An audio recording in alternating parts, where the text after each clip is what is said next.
ఈరోజు ప్రత్యేకించి తెలంగాణ రాష్ట్ర సాధనలో భాగస్వామ్యమైనంత మేమందరం కూడా తెలంగాణ రాష్ట్రం కావాలని పేగులు తెగేదాకా నినదించి కొట్లాడిన మేమందరం కూడా ఈ బీఆర్ఎస్ పార్టీ పింక్ కండువా అట్లానే రాష్ట్ర వ్యాప్తంగా ఉన్నటువంటి తెలంగాణ వాదులు అందరం ఏకమై బోనాలు మోసి బతుకమ్మలు మోసి నిరాహార దీక్ష టెంటులేసి సంవత్సరాల తరబడి కొట్లాడుతూ వచ్చినటువంటి రాష్ట్రం తెలంగాణ రాష్ట్రం.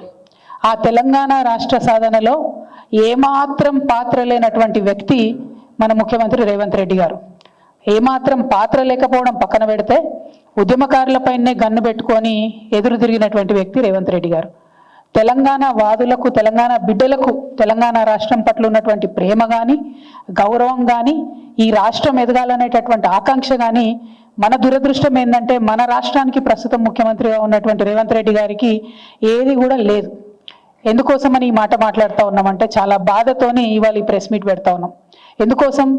ఢిల్లీలో అయినా, అమెరికాలో అయినా, దుబాయ్లో అయినా, గల్లీలో అయినా, ఎక్కడైనా మా తెలంగాణ ఉన్నతంగా ఉంది, మా తెలంగాణ గొప్పగా ఉంది, మా తెలంగాణకు మీరు రండి అని ఆహ్వానించుకుంటూ 10 ఏళ్ళు కేసీఆర్ గారు కష్టపడితే ఈ తెలంగాణ రాష్ట్రం అనేటటువంటిది భారతదేశంలో నంబర్ 1గా ఉజ్వలంగా సాగింది. అటువంటి రాష్ట్రాన్ని పట్టుకొని ఒక రాష్ట్రానికి ముఖ్యమంత్రి అయినటువంటి వ్యక్తి నిన్న ఢిల్లీలో కూర్చొని ఈ రాష్ట్రం బాగాలేదు, ఈ రాష్ట్రం ఆర్థిక పరిస్థితి బాగాలేదు అని చెప్పి అబద్ధాలు చెప్పిండు. మన కర్మ ఏంటంటే ఆయన మన ముఖ్యమంత్రి గారు కావడం. దాంతోనే ఏం జరిగింది? మొత్తం ఇవాళ దేశంలో ఉన్నటువంటి అన్ని పత్రికలు కూడా Telangana state is in a financial crisis చెప్పిండు ముఖ్యమంత్రి గారు అని చెప్పి తాటాకంత అక్షరాలతోని దేశవ్యాప్తంగా తెలంగాణ రాష్ట్రం యొక్క పరువు పోయినటువంటి పరిస్థితి. ఎంత బాధ అవుతుంది? ఒక తల్లి ఒక బిడ్డని కంటే ఎంత ప్రసవ వేదన పడుతుందో తెలంగాణ సమాజం అంత ప్రసవ వేదన పడితే వందలాది మంది బిడ్డలు చచ్చిపోతే వచ్చినటువంటి రాష్ట్రం తెలంగాణ రాష్ట్రం. ఆ రాష్ట్ర సాధనలో పాత్ర లేదు కాబట్టే మన ముఖ్యమంత్రి గారికి ఇసుమంతా కూడా నొప్పి కానీ, బాధ కానీ, తెలంగాణ రాష్ట్రం పట్ల గౌరవం కానీ లేదు. ఎందుకు ఈ మాట చెప్తా ఉన్నా అంటే నేను చాలా మంచిగా చక్కటి నిర్దిష్టమైనటువంటి ఆధారం లేకుండా ఎన్నడూ కూడా మాట్లాడిన విషయం తెలంగాణ రాష్ట్ర ప్రజానికానికి అంతటి కూడా తెలుసు. ఇవాళ కూడా నేను నిర్దిష్టమైనటువంటి ఆధారాలతోనే మాట్లాడుతూ ఉన్నా. ముఖ్యమంత్రి గారు నిన్న ఢిల్లీలో మాట్లాడుకుంటా ఏం చెప్పినరు? మా రాష్ట్రానికి సంబంధించి నేను ప్రతి నెల కనీసం 500 కోట్ల రూపాయలు కూడా ప్రగతిశీల పనులపైన, నిర్మాణాత్మక పనులపైన అంటే క్యాపిటల్ ఎక్స్పెండిచర్ నేను చేయలేకపోతా ఉన్నా అని చెప్పి బాధను వ్యక్తం చేశాడు. ఇంకొక మాట ఏమన్నాడు? నేను 5,500 కోట్ల కన్నా ఎక్కువ నాకు వస్తలేదు, నాకు వెసులుబాటు లేదు రాష్ట్రానికి అని చెప్పడం జరిగింది.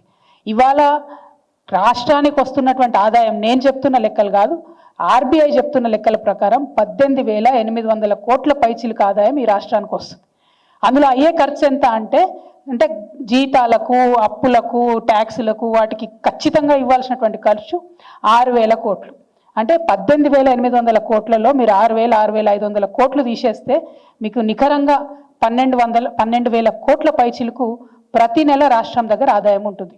ఈ రేవంత్ రెడ్డి గారు వచ్చినప్పటి నుంచి ఇప్పటి వరకు కూడా గత సంవత్సరం ఆర్బీఐ ఇచ్చిన రిపోర్ట్లో కూడా ప్రతి నెల దాదాపుగా 3,000 యావరేజ్ తీసుకుంటే 3,000 కోట్ల పైచీలకు ఆయన క్యాపిటల్ ఎక్స్పెండిచర్ చేస్తున్నారు. ఏదో ఒక్క నెలలో మాత్రమే 500 కోట్లు ఖర్చు పెట్టిండు, ఇంకొక నెలలో 7,000 కోట్లు ఖర్చు పెట్టిండు. ఇది క్యాపిటల్ ఎక్స్పెండిచర్. ఆర్బీఐ బాజాబ్తా చెప్పింది. రేవంత్ రెడ్డి గారు లెక్కలు చెప్తే నేను నమ్మకపోతుండే, కానీ ఇది ఆర్బీఐ చెప్పిన లెక్క. దీని ప్రకారమే యావరేజ్గా 3,000 కోట్లు రాష్ట్ర ప్రభుత్వం ఖర్చు పెడుతుంది. అంటే మరి ముఖ్యమంత్రి గారికి ఈ లెక్క తెలియదా? ఎవరు ఖర్చు పెడుతున్నారు? ఇది ఎక్కడ ఖర్చు అవుతుంది? ఈ విషయం మీద ముఖ్యమంత్రి గారికి అవగాహన లేదా? మరి క్లారిటీ ఇవ్వాలి. ఎందుకంటే మీరు నేషనల్ మీడియాలో కూర్చొని ఒక ముఖ్యమంత్రి స్థాయి అయి ఉండి 500 కోట్లు కూడా నేను ఖర్చు పెట్టలేకపోతున్నా అని చెప్తున్నాను. ఎందుకు ఈ మాట చెప్పిండు ముఖ్యమంత్రి గారు అంటే ఆ వ్యక్తి, ఆ విలేకరు అడిగిండు, ఏమై మీరు మహిళలకు డబ్బులు ఇస్తామంటారు, రైతులకు ఇస్తామంటారు, ఉద్యోగాలు ఇస్తామంటారు, ఇవన్నీ చెప్పొచ్చిండ్రు, ఇన్ని సంక్షేమ పథకాలు చేపడతామని చెప్పొచ్చిరు కదా, మరి మీరు ఎందుకు ఇస్తలేరు మహిళలకు 2,500 అని అడిగితే అది తప్పించుకోవడానికి, అప్పటికప్పుడు బయటపడడానికి ఏం చెప్తాడంటే 500 కోట్ల కన్నా ఎక్కువ ఖర్చు పెట్టడం నా దగ్గర డబ్బులు లేవు, మా రాష్ట్రం బాగలేదు, మా రాష్ట్రం ఫైనాన్షియల్ సిచ్యువేషన్ బాగాలేదని చెప్పారు. ఇంతకన్నా దౌర్భాగ్యం ఉంటుందా? నీకు నికరంగా ఆదాయం 12,000 కోట్లు వస్తున్నాయి, 18,800 కోట్లలో 6,000 ఖర్చు పెట్టగా 12,000 కోట్లు మిగులుతున్నాయి, 3,000 కోట్లు ఆల్రెడీ మీరు స్పెండ్ చేస్తున్నారని ఆర్బీఐ లెక్కలు చెప్తుంది. ఇంత దౌర్భాగ్యం ఏందని చెప్పి నేను ముఖ్యమంత్రి గారిని ప్రశ్నిస్తా ఉన్నా. దరిద్రం అనేటటువంటిది మన ఆలోచనలనే ఉంటుంది, తెలంగాణ రాష్ట్రంలో లేదు.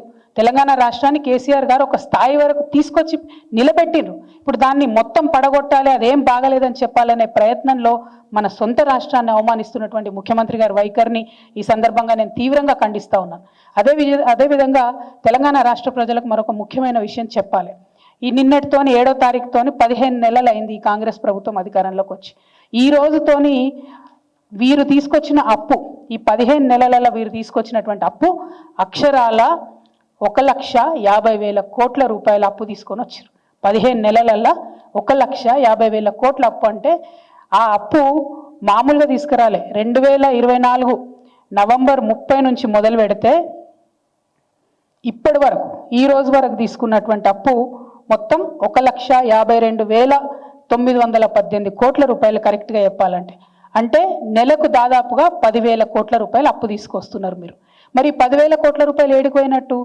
మీరు కనీసం మహిళలకు 2,500 ఇస్తలేరు. రుణమాఫీ ఇంతవరకు సంపూర్ణంగా కాలేదు. రైతు బంధు సంపూర్ణంగా కాలేదు. రైతు బీమాకి ఇంకా బాకీ పడి ఉన్నారు. బోనస్ ఇస్తామన్నారు, బోనస్ ఇవ్వలేదు, అది కాస్త బోగస్ అయిందని అందరూ కూడా మాట్లాడుకుంటున్నారు. ఇట్లా ఒక్కొక్కటి లెక్క పెట్టుకుంటా పోతే నిన్నగాక మొన్న మీరు చేనేత మిత్రుల దగ్గరికి పోయినరు, వాళ్ళకి ఇవ్వాల్సిన బీమా డబ్బులు కూడా మీరు కడతలేరు. మొన్న మహిళల దగ్గరికి పోయినరు, మహిళలకు ఇస్తా అని చెప్పినటువంటి ఏ విషయం కూడా మీరు ఇస్తలేరు. మరి ఈ డబ్బులన్నీ ఏడికి పోతున్నట్టు? కేసీఆర్ గారు అప్పు తీసుకొచ్చిరు అని బద్నాం చేసిరు.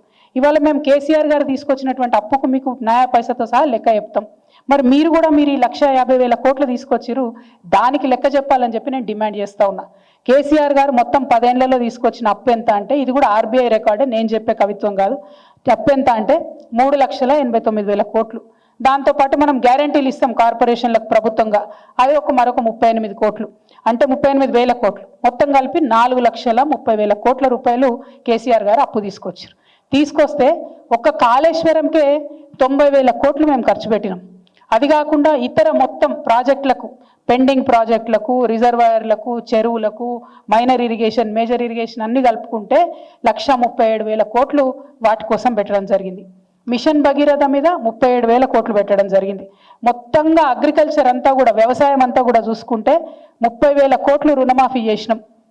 అట్లానే ఫ్రీ కరెంట్ రైతులకు ఇవ్వడానికి 36,000 కోట్ల రూపాయలు ఖర్చు పెట్టినాం. రైతు బంధుకు 73,000 కోట్లు ఖర్చు పెట్టినాం. రైతు బీమాకి 6,892 కోట్లు ఖర్చు పెట్టినాం. అదే కాకుండా మనం మొత్తం కరెంటు వ్యవస్థ అంతా రాష్ట్రంలో మంచి చేయాలంటే, పరిశ్రమలకు కరెంట్ ఇవ్వాలి, ఆఫీసులకు కరెంట్ ఇవ్వాలి, రైతులకు కరెంట్ ఇవ్వాలంటే కరెంటు వ్యవస్థను మొత్తం గాడిన పెట్టడానికి పెట్టిన ఖర్చు 1,38,000 కోట్లు. అదేవిధంగా ఆరోగ్యం మీద పెట్టినటువంటి ఖర్చు 61,000 కోట్లు. సంక్షేమం మీద కేసీఆర్ గారు పెట్టినటువంటి ఖర్చు 10 ఏళ్లలో 2,83,000 కోట్లు. అంతేకాకుండా ప్రతి గింజ, చివరికంట ప్రతి గింజ ధాన్యం కొంటే కేసీఆర్ గారు రైతులకు అకౌంట్లకు డైరెక్ట్ చేసినటువంటి డబ్బులు 1,34,000 కోట్లు. అంటే మేము తీసుకొచ్చిన అప్పు 4,30,000 కోట్లు అయితే మేము సృష్టించినటువంటి సంపద 50 లక్షల కోట్ల పైచిలుకుంది. ఇప్పుడు నేను చెప్పినటువంటి లెక్క దాదాపు 7-8 లక్షల కోట్లు డైరెక్ట్ చెప్పే లెక్క. ఇండైరెక్ట్గా వచ్చింది సాధించినటువంటి ప్రగతి, ఇంకా అనేకమైనటువంటి ఇండికేటర్స్, అనేకమైన రిపోర్ట్స్ ఉన్నాయి. వాటన్నిటి ప్రకారం కేసీఆర్ గారు తీసుకొచ్చిన అప్పు 4,30,000 కోట్లు అయితే సృష్టించినటువంటి సంపద 50 లక్షల కోట్లు. అంతేకాకుండా ఇవాళ ఒక మాట ఉంటుంది, జనరల్గా ఏదైనా వ్యవస్థ, ఇల్లు, ప్రభుత్వం, రాష్ట్రం, దేశం ఏది నడిపినా కూడా మనం తీసుకొచ్చినటువంటి అప్పు ఎంత ఉంది, దాని నుంచి మనం సృష్టించినటువంటి సంపద ఎంత ఉందని పారామీటర్ ఉంటుంది. అంటే మనం తీసుకొచ్చినటువంటి అప్పుతోని మనం ప్రాపర్గా ఇన్కమ్ జనరేట్ చేసుకుంటూ అప్పు కట్టుకుంటూ పోతే మనకు తగ్గుతూ ఉంటుంది. ఏంటిదంటే దాన్ని ఒక మాట సాంకేతికంగా ఉంటుంది, కానీ ఇది ఖచ్చితంగా తెలవాలి విద్యార్థులకు, మేధావులకు అని చెప్తా ఉన్నా.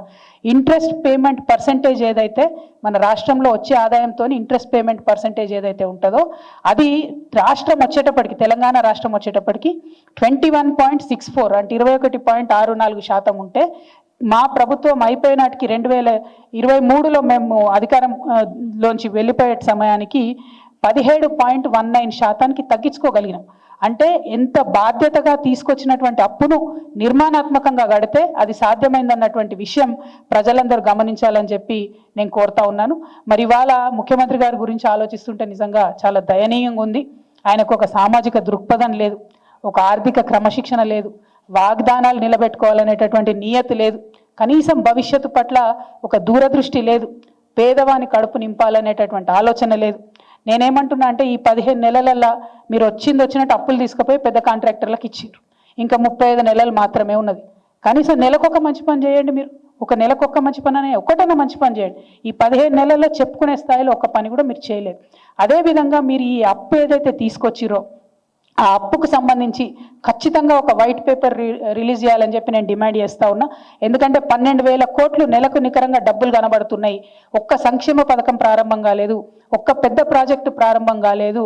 కానీ పెద్ద కాంట్రాక్టర్లకు మాత్రం పేమెంట్స్ కంటిన్యూస్గా జరుగుకుంటూ పోతున్నాయి. ఈ విషయాన్ని ప్రజలు గమనిస్తూ ఉన్నారు. మీ ప్రాధాన్యత పెద్దవాళ్ళ మీద ఉంది, పేదవాళ్ళ మీద లేదు. కాబట్టి ఇప్పుడు రేపు గవర్నర్ ప్రసంగం ఉంది, దాంట్లో ఉన్న క్లారిటీ ఇవ్వండి. మనకి మొత్తం ఈ మంత్ అంతా కూడా బడ్జెట్ సమావేశాలు ఉంటాయి, దాంట్లో ఉన్న వైట్ పేపర్ పెట్టండి. కానీ ఒక స్పష్టత ఇవ్వండి. ఇవాళ మీరు 1,50,000 కోట్ల అప్పు 15 నెలల్లో తీసుకొస్తే మరి మీ వైఖరి చూస్తుంటే ఇంకొక 3.5 లక్షల కోట్ల అప్పు తెలంగాణ ప్రజలు నెత్తిన మోపేటట్టు కనపడతా ఉన్నది. కానీ దాని నుంచి నిర్మాణాత్మకమైన పని జరుగుతలేదు. అన్నిటికన్నా ఎక్కువ కేసీఆర్ గారి నినాదం ఒకటే ఉండే, ఆత్మగౌరవంతో కూడినటువంటి అభివృద్ధి అనేటటువంటి నినాదం కేసీఆర్ గారిది ఉండే. మీరు ఇవాళ నయవంచనతో కూడినటువంటి పనులు చేస్తున్నారు తప్పితే ఎక్కడ కూడా కరెక్ట్ మాట్లాడతలేరు. నిన్న విలేకరు అడిగిన ప్రశ్నకు తప్పించుకోవడానికి బుకాయించారు మీరు. అంటే మీ ప్రభుత్వం ఏంటంటే బుకాయింపుల ప్రభుత్వం, బెదిరింపుల ప్రభుత్వం, బేడీల ప్రభుత్వం, సాడీల ప్రభుత్వం. కేసీఆర్ మీద సాడీలు చెప్పాలి, అడిగినోనికల్లా బేడీలు వేయాలి, ఎవరన్నా గట్టిగా అడిగితే బుకాయించాలి. ఇది తప్పితే మీరు చేస్తున్నది ఏం లేదు. మళ్ళీ ఒకసారి నేను ముఖ్యమంత్రి గారిని కోరుతా ఉన్నా, మీరు తెలంగాణను అవమానపరచకండి. మీకు నిజంగా రెవెన్యూ రిసీట్స్ ఏందో, క్యాపిటల్ ఎక్స్పెండిచర్ ఏందో తెలియకపోతే దయచేసి అధ్యయనం చేయండి, తెలుసుకోండి.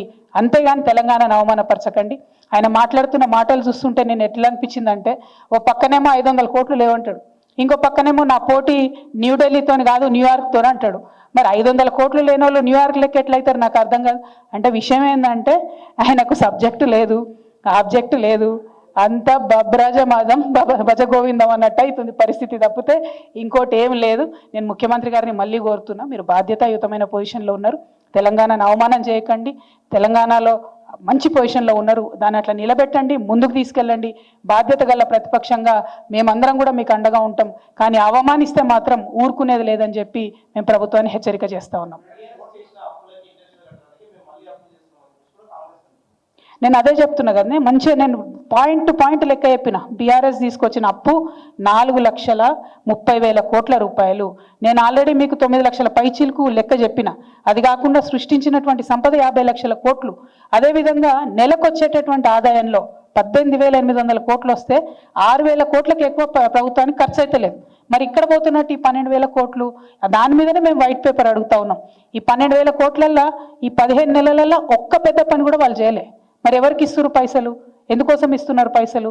ఎందుకు అప్పులు ఇంకా తీసుకొచ్చి రాష్ట్ర ప్రభుత్వం మీద, రాష్ట్ర ప్రజల మీద భారం వేస్తున్నారని నేను ప్రశ్నిస్తాను.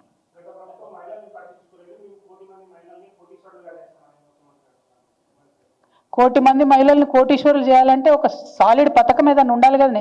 నిన్న మహిళా దినోత్సవం నాడు ముఖ్యమంత్రి గారు మాట్లాడినరు, ఏమన్నారు, స్కూల్ డ్రెస్లు ఇచ్చేటటువంటి పథకం ఇస్తామన్నారు. అది మేము ఇస్తున్నదే, ఇదివరకు ఇచ్చిందే.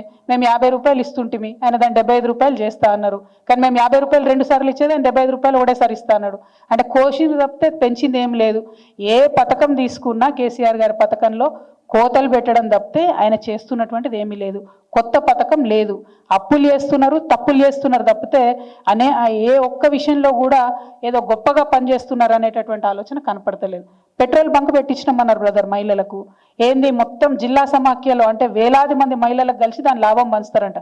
అంటే జుట్టుకు రూపాయి కూడా రాదబ్బా నేను చెప్పేది. అటువంటి పరిస్థితుల్లో ఎట్లా కోటీశ్వర్లు అవుతారు మహిళలు? సాలిడ్ స్టెప్స్ ఉండాలి కదా, అవి లేవని అంటున్నాం. మేము కూడా ఏమంటున్నాం, 15 నెలల్లో వచ్చిన ప్రభుత్వం మా మీద అప్పుడే అభాండాలు వేస్తున్నారా అని ముఖ్యమంత్రి గారు బాధపడుతున్నారు. కరెక్టే, 15 నెలలు. కానీ 15 నెలల్లో పునాది తీయడానికి టైం సరిపోదా? మీకు బ్లూ ప్రింట్ రావడానికి టైం సరిపోదా? బిల్డింగ్ అవుతుందని మేము అనుకుంటలేం. అట్లీస్ట్ ఒక ఫౌండేషన్, ఒక కరెక్ట్ తొవ్వలో పోతున్నారు మీరు అనుకుంటే విమర్శ చేయాల్సిన అవసరం మాకేముంది?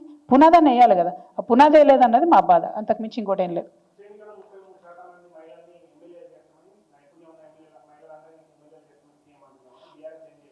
ఆయన చేసేది ఏం లేదబ్బా, ఆయన పాత్ర లేదు. మహిళా దినోత్సవం నాడు మహిళల కోసం అని చెప్పి ఏదో మాట్లాడాలి కాబట్టి మాట్లాడారు. ఆ మహిళా బిల్లు కోసం ఇగో ఈ అక్క నేను మేమందరం పోయి ఢిల్లీలో ధర్నా చేస్తే ఆనాడు ఒత్తిడి పెంచితే సోనియా గాంధీ గారి మీద కేసీఆర్ గారు ఉత్తరం రాస్తే ఆ తర్వాత ఎన్డీఏ వాళ్ళు ప్రెషర్లోకి వచ్చి మహిళా బిల్ చేసిర్రు. అది కూడా పోస్ట్ డేటెడ్ చెక్ లెక్క వేసిర్రు. మహిళా బిల్ పాస్ అయ్యి ఎన్ని రోజులైంది? ఏమయ్యే మధ్యలో 3 రాష్ట్రాలు ఎన్నికలు అయిపోయినాయి. ఆడ ఎమ్మెల్యేలను కానియలే.